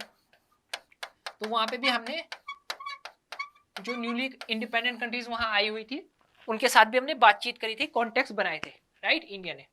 ठीक है, तो आप इन तीनों पॉइंट्स में से कोई भी पॉइंट्स, 2 पॉइंट लिख सकते हो। जो गाइस हमारा नेक्स्ट क्वेश्चन है वो है, in which 2 ways did the non alignment posture serve India's interest very directly. Obviously guys जब हमने ना नॉन अलाइनमेंट चुना अपने लिए, तो हमने क्या हमें नॉन अलाइनमेंट ने क्या अलाउ किया था कि हम अपने इंटरनेशनल डिसीजंस अपने खुद से ले सकते हैं, राइट। ऐसे इंटरनेशनल डिसीजंस ले जिससे इंडिया के नेशनल इंटरेस्ट सर्व हो, राइट। लाइक ऐसे नहीं है कि यूएसए की साइड ले ली या यूएसएसआर की साइड ले ली। जब हमने कोई भी साइड नहीं चुनी ना, यूएसए की साइड भी नहीं चुनी थी, यूएसएसआर की साइड नहीं चुनी थी 1950s के टाइम, तो हम दोनों से क्या लेते थे, इकोनॉमिक हेल्प लेते थे, राइट। तो हमें ये फायदा मिलता था। तो नॉन अलाइनमेंट ने हमें ये भी फायदा किया। और जनरली क्या होता था, we were often able to balance one super power against the other. Suppose हमें क्या होता था कि ये यूएसएसआर है, ठीक है, हमें यूएसएसआर प्रेशराइज कर रहा है कि ये आप लोग सोशलिस्ट मॉडल पे ध्यान दो। तो हम फिर बोलते थे यूएसए को कि हमें यूएसएसआर प्रेशराइज कर रहा है, आप हमें हेल्प करिए इकोनॉमिकली। तो उस टाइम कौन हेल्प करता था, यूएसए हेल्प करता था। और जब हमें यूएसए प्रेशराइज करता था कि आप लोग ना अपनी इकोनॉमी को थोड़ा कैपिटलिज्म की तरफ ले जाइए, तो उस टाइम हमें कौन हेल्प करता था, उस टाइम हमें यूएसएसआर हेल्प करता था। तो हम ना दोनों को ना कभी कभी बैलेंस कर पाते थे इस टाइप से कि अगर हमें एक प्रेशराइज कर रहा तो हम दूसरे की हेल्प लेते थे, दूसरा प्रेशराइज कर रहा तो दूसरे की हेल्प लेते थे। तो इस तरीके से हमारा जो नॉन अलाइनमेंट पोस्चर था उसने हमें बहुत हेल्प करी थी, राइट। इवन इस वजह से ना कोई एनओआई भी नहीं होता था, यूएसएसआर भी एनओआई नहीं होता था इंडिया से, और यूएसए भी नहीं, क्योंकि हम तो नॉन अलाइन थे ना। ये जो ब्लू कंट्रीज नहीं है, ये सारी कंट्रीज नॉन अलाइन थी। ये यूएसए कैपिटलिज्म की सपोर्ट में रहते थे एंड यूएसएसआर किसके सपोर्ट में रहता था। अब गाइस जो हमारा नेक्स्ट क्वेश्चन है that is explain India's role in Bangladesh war of 1971। अब जो बांग्लादेश वॉर हुआ था जिसमें बांग्लादेश जैसे कंट्री उभर के आया था, तो उसमें इंडिया का रोल क्या था। पहले आपको मैं थोड़ा बैकग्राउंड देता हूँ। जैसे जो पाकिस्तान में उस टाइम इलेक्शंस हुए थे, ठीक है, तो जो पाकिस्तान वेस्ट पाकिस्तान था उसमें तो दूसरे लीडर जीत गए थे, लेकिन जो ईस्ट पाकिस्तान था दैट इज बांग्लादेश है जो अभी, वहां ना अवामी लीग के लीडर जीते थे, शेख मुजीबिर, ठीक है। अब शेख मुजीबिर जब मेजोरिटी ले गए थे कि अब उनको बनना था प्राइम मिनिस्टर, है ना, क्योंकि इलेक्शन जीत गए थे। बट जो वेस्ट पाकिस्तान में जो मिलिट्री लीडरशिप थी और जो वहाँ के लीडर्स थे, जो फॉर्मर प्राइम मिनिस्टर थे, उन्होंने इनको प्राइम मिनिस्टर बनाने से इनकार कर दिया। उन्होंने बोला नहीं। तो उन्होंने उल्टा क्या किया कि पाकिस्तानी आर्मी ने शेख मुजीबिर रहमान को अरेस्ट कर लिया, मुजीबिर जी को सर को एक्सेप्ट कर लिया, अरेस्ट कर लिया। अब जब इनको अरेस्ट कर लिया तो जो ईस्ट पाकिस्तान के लोग थे वो क्या करने लगे, प्रोटेस्ट करने लग गए, ठीक है। अब जब वो प्रोटेस्ट करने लग गए तो पाकिस्तानी आर्मी ने बहुत ज्यादा सप्रेशन किया ईस्ट पाकिस्तान के लोगों का, इतना ज्यादा सप्रेशन किया कि लोग भागने लग गए, मतलब बहुत ज्यादा लोगों को मारने लग गए, जेलों में डालने लग गए, वायलेंस बहुत ज्यादा हो गया। उस वजह से क्या हुआ था कि 80 lakh refugees flood east Pakistan, और कहाँ आ गए, वो इंडिया में आ गए थे, इंडिया के वेस्ट बंगाल एरिया में या नॉर्थ ईस्ट के एरिया में आ गए थे। तो इससे जब 80 लाख लोग किसी कंट्री में आएंगे तो ऑब्वियसली हमारी इकोनॉमी में बहुत ज्यादा असर पड़ेगा, हम उनको खाना कहाँ से देंगे, उनको रखेंगे कहाँ। तो हमने वार्न किया था पाकिस्तान को कि आप लोग ईस्ट पाकिस्तान में इतना ज़्यादा वायलेंस मत करिए, क्योंकि आप लोगों की वजह से हमारी कंट्री में रिफ्यूजीज बहुत ज़्यादा आ रहे हैं। रिफ्यूजीज और माइग्रेंट में अंतर यही होता है गाइस कि रिफ्यूजी होते हैं कि वो किसी वॉर वगैरह की वजह से डिस्प्लेस होते हैं, मतलब जबरदस्ती जाना होता है। माइग्रेंट तो कई बार अपनी मर्जी से भी दूसरी कंट्री जाता है, जैसे सपोज इंडिया से काफ़ी लोग यूरोपियन कंट्रीज में जाते हैं मनी अर्न करने, अच्छी कंपनीज में यूएसए जाते हैं। तो माइग्रेंट एंड रिफ्यूजी में थोड़ा डिफरेंस है, ठीक है। तो जब रिफ्यूजी 80 लाख रिफ्यूजीज इंडिया में आए तो हमने पाकिस्तान को वार्न करा कि आप लोग इतना वायलेंस मत करिए और आप उनको उनके राइट्स दीजिए, ठीक है। तो जब हमने वार्न किया था उसके बाद क्या किया, हमने पाकिस्तान माना नहीं, पाकिस्तान की आर्मी वहाँ बहुत ज़्यादा सप्रेशन करने लगी। फिर इंडिया ने क्या किया, मॉरल एंड मटीरियल सपोर्ट दिया बांग्लादेश के लोगों को, क्योंकि उन पर बहुत ज़्यादा वायलेंस हो रहा था, सप्रेशन हो रहा था। मटीरियल सपोर्ट में हमने उन्हें वेपन्स दिए, बाकी चीज़ें भी दी। मॉरल सपोर्ट में मतलब हमने उन्हें हेल्प करी मॉरली कि हाँ न्यूज़पेपर में छपवाया कि पाकिस्तान बांग्लादेश जो ईस्ट पाकिस्तान है वहाँ के लोगों पे बहुत ज़्यादा वायलेंस हो रहा है, तो ऐसे हमने उन्हें सपोर्ट करा, ठीक है।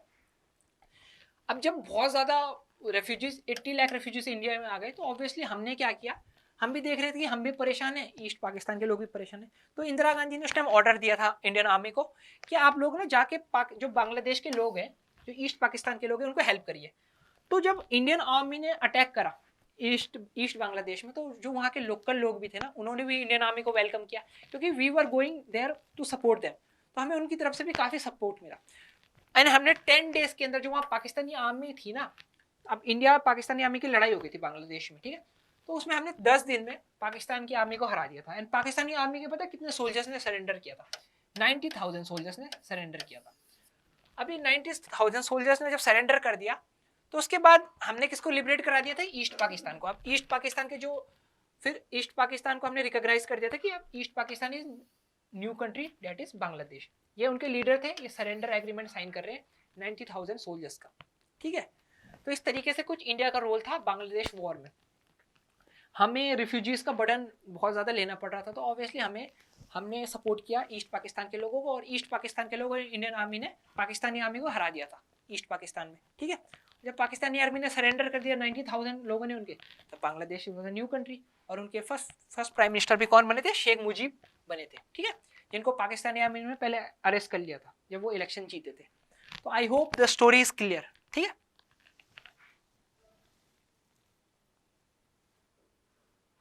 अब जो गाइस हमारा नेक्स्ट क्वेश्चन है, correct the statement given below, ठीक है, इसको स्टेटमेंट को करेक्ट करना। After Nehru, Atal Bihari Vajpayee became the first prime minister to visit China in 1988 to improve the relations between two countries. Guys Atal Bihari Vajpayee थे क्या हो? मैंने अभी थोड़ी देर पहले बताया था। इट वाज नॉट अटल बिहारी वाजपेयी। वो कौन थे? राजीव गांधी थे। नेहरू के बाद पहले प्राइम मिनिस्टर कौन बने थे जिन्होंने चाइना विजिट किया था? राजीव गांधी। क्योंकि 1962 वॉर के बाद ना इंडिया और चाइना के रिलेशंस काफी खराब हो गए थे, उसके बाद सीधा 1988 में ही हमारे इंप्रूव हुए थे थोड़े बहुत रिलेशन। इससे पहले एक बार Atal Bihari Vajpayee as a foreign minister गए थे 1979 में। उस time Atal Bihari Vajpayee foreign minister वो गए थे चाइना। बट अगर पूछेंगे कि नेहरू के बाद ऐसा कौन सा प्राइम मिनिस्टर बना था जो चाइना गया था विजिट करने, वो कौन थे? राजीव गांधी इन 1988, ठीक है। अब जो गाइस हमारा नेक्स्ट क्वेश्चन है, what was the core idea behind non alignment. Non alignment के बारे में हम इतनी बात कर चुके कि नेहरू इतने सपोर्टर थे नॉन अलाइनमेंट के। इवन जो ये लीडर्स नहीं है, पांचों लीडर्स, ये बहुत ज़्यादा सपोर्टर्स थे, यही फाउंडर्स हैं नॉन अलाइनमेंट मूवमेंट के। जो बैंडुंग कॉन्फ्रेंस के बाद 1961 में बेलग्राड में नॉन अलाइनमेंट मूवमेंट की कॉन्फ्रेंस हुई थी, तो उस सब की फाउंडेशन इन लीडर्स ने ही रखी थी, ठीक है। तो अगर हम देखें तो to democratise international system by thinking about an alternative world in order to readdress existing inequalities. आपको पता है फर्स्ट वर्ल्ड बोला जाता था किसे? यूएसए को, राइट। सेकंड वर्ल्ड किसे बोला जाता था? यूएसएसआर को। और थर्ड वर्ल्ड किसे बोला जाता था? थर्ड वर्ल्ड बोला जाता था एशिया और जो बाकी की अफ्रीकन कंट्रीज थी, ठीक है ना। तो हम सोचते थे जरूरी थोड़ा ना कि हमें फर्स्ट वर्ल्ड या सेकंड वर्ल्ड की ही साइड लेनी है। हम चाहते थे कि एक अल्टरनेटिव वर्ल्ड हो जिसमें हम किसी की साइड ना ले। तो नॉन अलाइनमेंट मूवमेंट का ये भी आइडिया था कि एक हम एग्जिस्ट कर पाए अल्टरनेटिव वर्ल्ड में, ठीक है, उसको एड्रेस कर पाए। सो ये था। जो सेकंड पॉइंट है, idea based on recognition that decolonised state share historical affiliation can become a powerful force if they come together.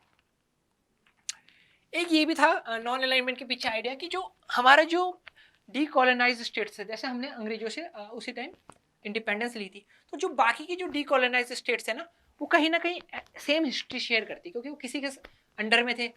So non aligned रह के वो क्या रह सकते हैं? अगर सारी कंट्रीज नॉन अलाइंड रहे जो उसी टाइम किसी से इंडिपेंडेंस मिली थी, किसी और यूरोपियन से इंडिपेंडेंस मिली थी, तो हम लोग एक यूनाइट रह सकते हैं, राइट। तो नॉन अलाइनमेंट का ये भी आइडिया था, जो भी डीकोलोनाइज्ड स्टेट्स हैं वो लोग एक हिस्ट्री शेयर करते हैं, सेम हिस्ट्री, और अगर वो एक साथ रहें तो वो एक पावरफुल फोर्स बन सकते हैं, ठीक है। बाकी एक ये आइडिया भी था, कोर भी एक आइडिया और था जो उसमें लिखा नहीं है कि ना हम इंडिया इसलिए भी एडवोकेट करता था यूएसए नॉन अलाइनमेंट, क्योंकि हम ना दोनों से हेल्प ले पाते थे। यूएसए से भी हम हेल्प ले लेते थे और यूएसएसआर से भी हेल्प ले लेते थे, because we were non aligned that time, right. तो एक ये भी रीजन था, ठीक है। सो गाइस, जो अब हमारा नेक्स्ट क्वेश्चन है वो है, why did India refuse to sign the NPT of 1968। NPT क्या है? Nuclear non proliferation treaty.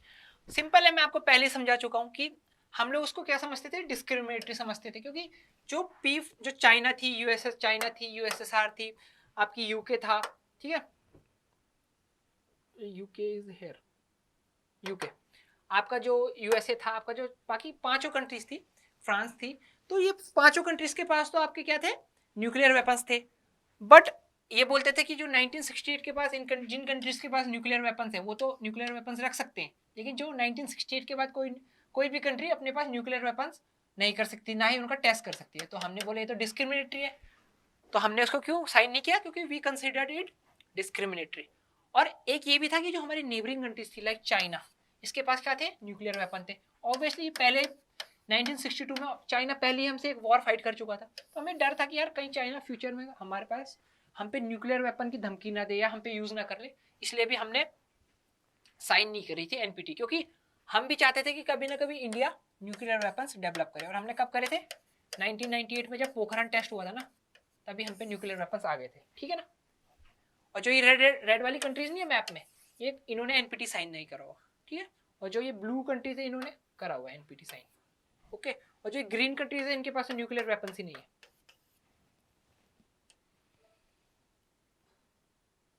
अब जो गाइस हमारा नेक्स्ट क्वेश्चन है वो है examine any 4 factor that have influence India's foreign policy.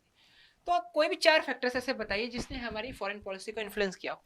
First है नेशनल इंटरेस्ट। ऑब्वियसली हमारी जो नेशनल इंटरेस्ट रहेगा हम हमेशा हमारी फॉरेन पॉलिसी उसके अकॉर्डिंग ही रखेंगे। तो वही एग्जांपल दूंगा, जैसे अभी हम रशिया से ऑयल बाय कर रहे हैं, ठीक है, क्योंकि हमारे वो नेशनल इंटरेस्ट में हमें डिस्काउंटेड ऑयल मिल रहा है। डिस्काउंटेड ऑयल मिल रहा है तो हमारे लोगों को, हमारे देश के गरीब लोगों को बड़ी हेल्प मिल रही है। चाहे यूक्रेन हमें कितना भी प्रेशराइज करे, यूएसए कितना भी प्रेशराइज करे, ठीक है। और हमारे ऐसे नहीं कि यूएसए के साथ रिलेशंस खराब है, हमारे रशिया के साथ रिलेशंस अच्छे हैं, तो हमारे यूएसए के साथ भी रिलेशंस अच्छे हैं, ठीक है।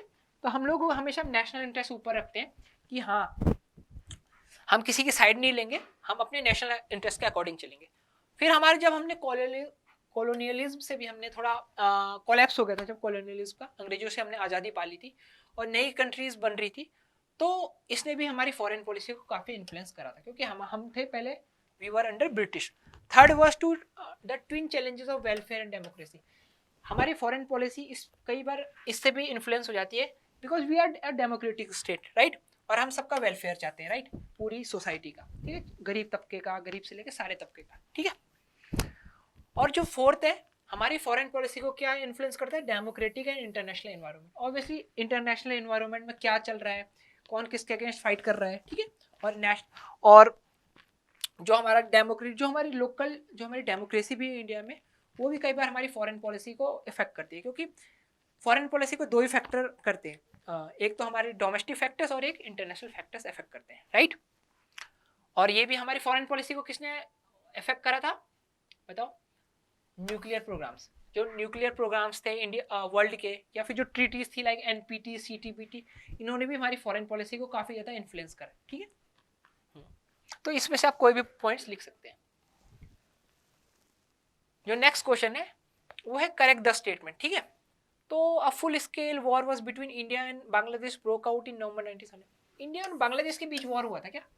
नहीं, इंडिया एंड पाकिस्तान के बीच वॉर हुआ था, राइट।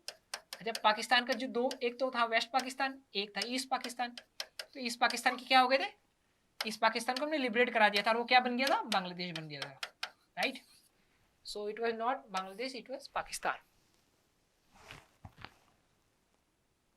अब हमारा नेक्स्ट क्वेश्चन है वो है give any 2 example of international events where India took an independence stand. Obviously guys पहले 2 कैंप हुआ करते थे, यूएसए एंड यूएसएसआर। हमने कोई भी कैंप नहीं चुना 1950s के टाइम ना, आफ्टर सेकेंड वर्ल्ड वॉर। हमने क्या बोला, we will follow non alignment. तो हमने क्या करी, फॉर्म नॉन अलाइनमेंट मूवमेंट करी थी फॉर्म, हमारे इंडिपेंडेंस स्टैंड था। हमने बहुत सारी कंट्रीज ने एनपीटी सीटीपीटी साइन करी, लेकिन we didn't sign it, right, because we considered it discriminatory, ठीक है। ये हमारे फॉरेन मिनिस्टर है, ये तो काफ़ी ज़्यादा मतलब इंडिपेंडेंट स्टैंड रखते हैं। इवन करेंट ना, जब आप इनके स्पीचेस सुनेंगे आप लोगों को वो पता चलेगा, ठीक है। सो गाइस जो अब हमारा नेक्स्ट क्वेश्चन है वो है how long did East Pakistan and West Pakistan remain together as one country. आपको पता है ये 1947 में वेस्ट पाकिस्तान और East Pakistan was part of Pakistan, right. But 1947 के बाद 1971 में ईस्ट पाकिस्तान को, जब हमने इंडियन आर्मी ने ईस्ट पाकिस्तान के लोगों की हेल्प करी थी, तो फिर हमने पाकिस्तानी आर्मी हार गई थी। 90,000 soldiers of Pakistani army surrendered, you know. So in 1971 नया ईस्ट पाकिस्तान नया कंट्री बन गया, क्या बन गया था, बांग्लादेश, ठीक है। मैप्स के थ्रू क्लियर होगा आपको ये क्वेश्चन। अब हमारे क्वेश्चन गाइस हैं सारे एमसीक्यू, ठीक है। थोड़े बहुत एमसीक्यू की इस बार आपके आई गेस एग्जाम में एमसीक्यू भी आने वाले हैं। तो जो गाइस हमारा फर्स्ट एमसीक्यू है, that is which one of the following statement related to the Indo China war is incorrect. अब फर्स्ट स्टेटमेंट है China could not cross the line of control, अरे ऐसा तो है नहीं, दे क्रॉस्ड इट, तो यानी ये गलत है। The Soviet union remain neutral during the conflict, 1962 में सोवियत यूनियन ने किसी को सपोर्ट करा था कि नहीं करा था? करा था ना, नहीं करा था? या इट रिमेन न्यूट्रल, तो इसका आंसर क्या होगा? बी होगा, क्योंकि सोवियत यूनियन ने चाइना को भी हेल्प नहीं करा था, तो ये भी स्टेटमेंट गलत हो गया, है ना। और चाइनीज फोर्सेस ने अपने ट्रूप्स भी विड्रॉ कर लिए थे, भले ही उन्होंने अक्साई चीन का एरिया थोड़ा अपने पास कैप्चर कर लिया था, लेकिन क्या बोलते हैं, उन्होंने अरुणाचल प्रदेश से अपना एरिया पूरे सोल्जर्स वापस ले लिए थे और अरुणाचल प्रदेश का पूरा एरिया इंडिया को वापस कर दिया था, ठीक है। तो उन्होंने अपने ट्रूप्स विड्रॉ तो करे थे, तो ये भी सही है, ठीक है, तो ये भी स्टेटमेंट नहीं है, तो इसमें ओनली केवल तो did not withdraw their troops to earlier position, ठीक है, तो इसका आंसर क्या होगा? बी होगा, क्योंकि सोवियत यूनियन क्या था? न्यूट्रल था कन्फ्लिक्ट के बीच, ना उन्होंने इंडिया को सपोर्ट किया ना चाइना को सपोर्ट किया था, ठीक है, तो इसका आंसर क्या होगा? बी।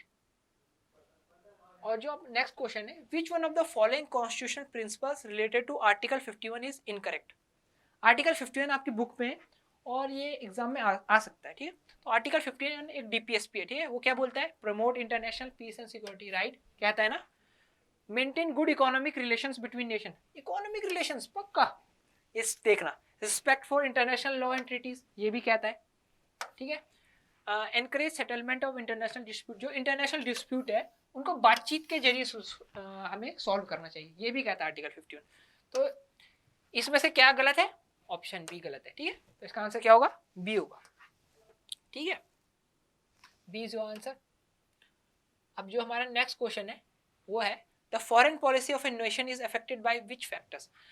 गाइस देखो, फॉरेन पॉलिसी होती है ना किसी भी कंट्री की, वो दो फैक्टर से ही जनरली क्या होती है? इफेक्ट होती है। That is, one is domestic factor and second is international factor, तो दोनों ही मैटर करते हैं, तो इसका आंसर क्या होगा? सी होगा, ठीक है।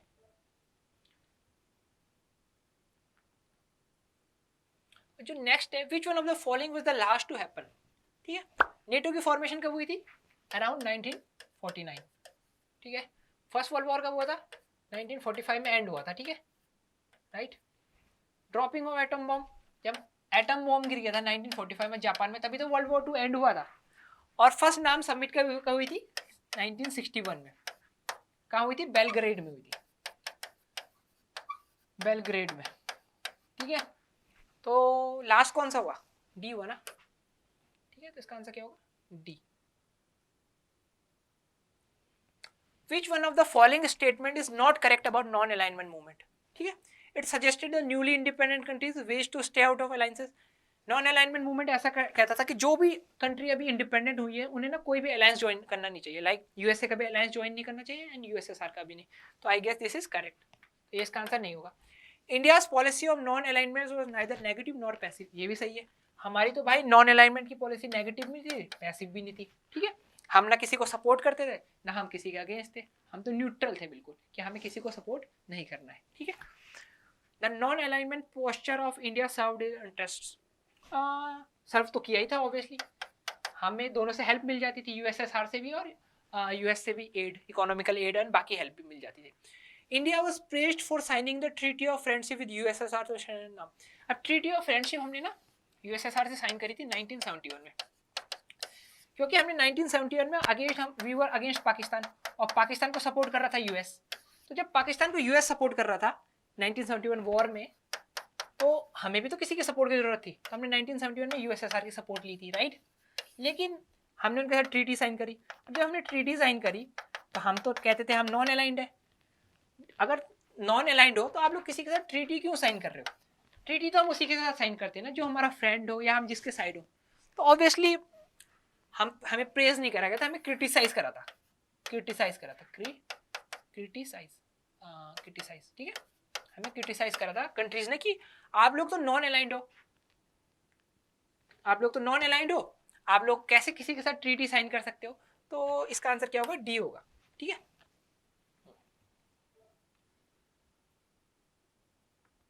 तो गाइज ये आपकी चैप्टर हुआ एंड यहाँ पर, ठीक है, एंड हो गया। इस चैप्टर के थ्रू मैंने ट्राई किया कि आप लोगों का मैं रिवीजन करवा पाऊँ फाइनल एग्जाम के लिए, क्योंकि ये चैप्टर काफ़ी इंपॉर्टेंट है एंड ये चैप्टर आपको हेल्प करेगा आपके फाइनल एग्जाम्स के लिए। सो ऐसे ही आपके लिए मैं आपके नेक्स्ट चैप्टर्स के भी वीडियो लेके आऊँगा, उसमें सारे इंपॉर्टेंट क्वेश्चन हम और डिटेल में डिस्कस करेंगे, ठीक है। तो guys thank you so much for watching the video, thank you.